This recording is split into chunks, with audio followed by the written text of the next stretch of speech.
Sumainyo ang Panginoon. At sumaiyo rin.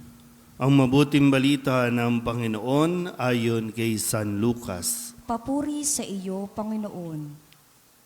Si Maria ay nagmamadaling pumunta sa isang bayan sa kaburulan ng Huda. Pagdating sa bahay ni Zacarias, binati niya si Elizabeth. Nang marinig ni Elizabeth ang bati ni Maria, naggagalaw ang sanggol sa kanyang tiyan. Napuspos ng Espiritu Santo si Elizabeth at buong galak na sinabi, "Pinagpala ka sa mga babae at pinagpala rin ang dinadala mo sa iyong sinapupunan. Sino ako upang dalawin ng ina ng aking Panginoon? Sapagkat pagkarinig ko ng iyong bati ay naggagalaw sa tuwa ang sanggol sa akin tiyan. Mapalad ka sapagkat nanalig kang matutupad ang ipinasabi sa iyo ng Panginoon." At sinabi ni Maria, "Ang puso ko'y napupuri sa Panginoon at nagagalak ang aking espiritu dahil sa Diyos na aking tagapagligtas. Sapagkat nilingap niya ang kanyang abang alipin at mula ngayon, ako'y tatawaging mapalad sa lahat ng salinlahi dahil sa mga dakilang bagay na ginawa sa akin ng makapangyarihan. Banal ang kanyang pangalan.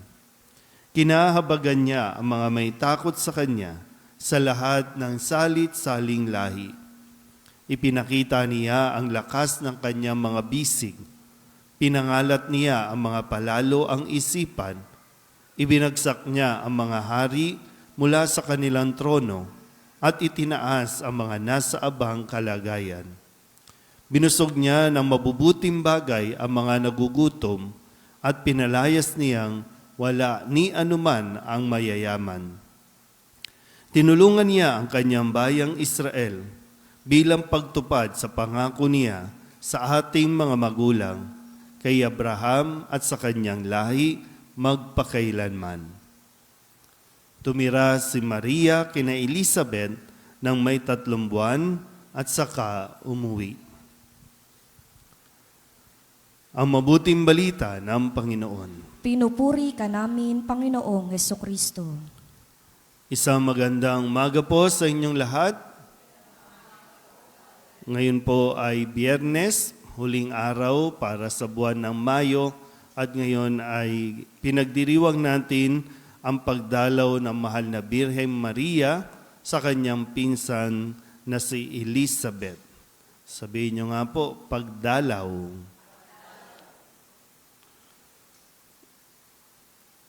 Ano ba yung mga itsura natin? Nakita niyo ba ang sarili niyo sa salamin?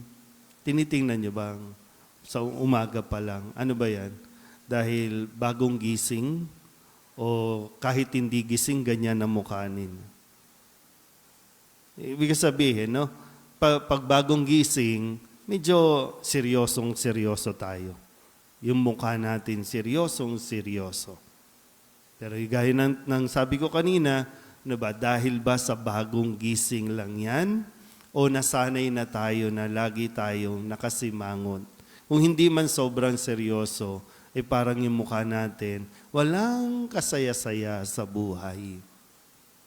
Bakit ba? Nawawalan ba tayo ng dahilan para maging masaya?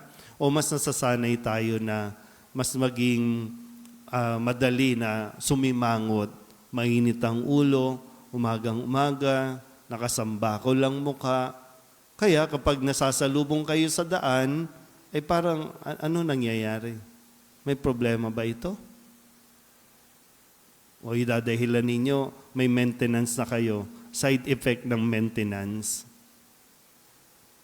Kasi ang pagdalaw ni Maria kay Elizabeth at sa narinig natin mga pagbasa, ang araw na ito ay araw ng kagalakan at nawa, araw-araw, mas piliin natin na maging masaya kaysa yung malungkot ang buhay natin.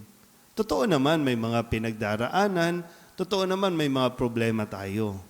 Totoo, mayroon kayong sakit, Totoo, masakit kapag nirarayuma, kapag merong arthritis, ano pa ba yung mga sa buto-buto? Ano ba yan? Anong tawag dyan? Wala pa kasi ako noon, no? Kayo ang may gout, o kung may gout man yan, o kung ano, no? Pero, di ba, kasi pag itutuon natin doon sa mga sakit, sisimangot talaga tayo niyan. At ano ba tawag dyan? Alibadbad, tama ba yung alibad? Yung umagang-umaga, nakasimangot, umagang-umaga, maingay, umagang-umaga, parang mainit ang ulo. Bakit ba? Wala na naman pera?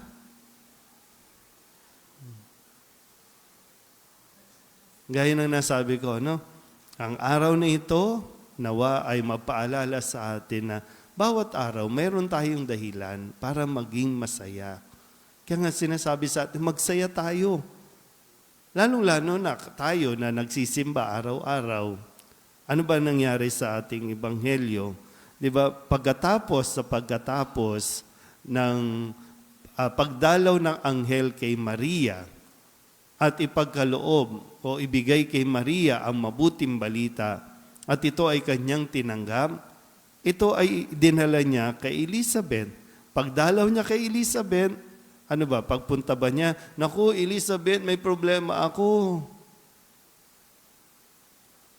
Buntis si Elizabeth, di ba? Sabi nung anghel, mag-iika-6 na buwan niya na ng kanyang pagdadalang tao. O si Maria, buntis na. Pero nagpunta siya kay Maria para tumulong, ay kay Elizabeth para tumulong. Hindi siya dumalaw para magbigay ng problema. Hindi siya dumalaw para magpabigat kay Elizabeth.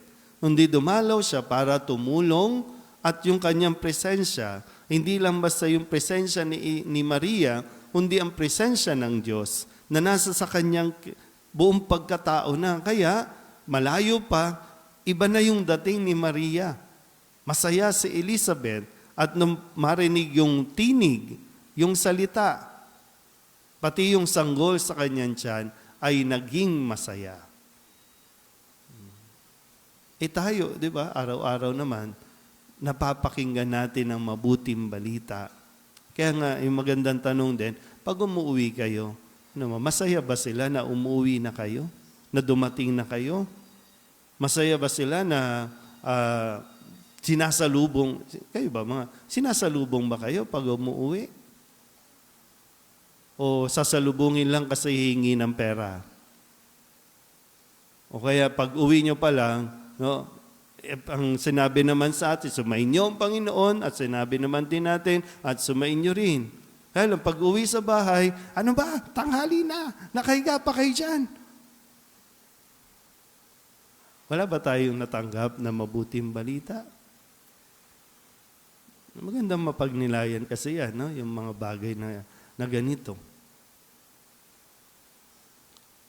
Kasi sabi nga ng kanta ng mga charismatic ng El Shaddai, ang buhay ng Kristiyano ay, masaya ba kayo sa buhay ninyo? Kasi pag hindi kayo masaya, ang mangyayari, ahawaan ninyo ang mga tao sa paligid ninyo na hindi rin maging masaya. Kaya pag masaya kayo, hawa din yan, magiging masaya sila. Kaya tingnan natin, no? Suriin natin kung ano ba ang nagiging dulot natin na tayo higit, no? Na nakapakinig ng mabuting balita. Naging masaya ba tayo? At nakukuha ba ng... Kasi maraming dahilan para maging malungkot. Marami kang pwedeng isipin na ikalulungkot mo. Pero katulad ni Maria, marami ding dahilan para piliin natin mas maging masaya. Kung pipiliin mo ang maging malungkot, tiyakin mo na meron kang insurance. Tiyakin mo na sapat yung payout na nakukuha ninyo every 2 months. Kasi mahal ang maintenance. Di ba? ang isang taong masayahin, hindi nangangailangan ng maintenance. Kasi meron siyang sariling therapy, di ba? Yung maging masaya. Yung sabi nga ng mga eksperto, di ba? Yung pagtawa, yung pagngiti, nakakabuhay ng dugo. Subukan nyo. Sino ba mga nagbe-maintenance dito? Try nyo po. No? Mas ugaliin ninyo maging masaya araw-araw. Baka makita ninyo yung malaking pagbabago sa katawan ninyo. Na magugulat kayo, hindi na pala kayo umiinom ng maintenance ninyo. Kasi ang maintenance natin para maging masaya ay tanggapin ang salita ng Diyos. Pakinggan ito, unawain ito ng mabuti. Given na yan, no? Given naman na ilan lang ba ang bata dito? Dadalawa lang. Lahat tayo tumatanda na. Given na yan. May edad na tayo, di ba? May edad na tayo. Kaya ulitin ko po, no? Mas piliin natin at mas sumanap tayo ng dahilan para maging masaya kaysa ang isipin ang mga magpapalungkot sa atin. Amen?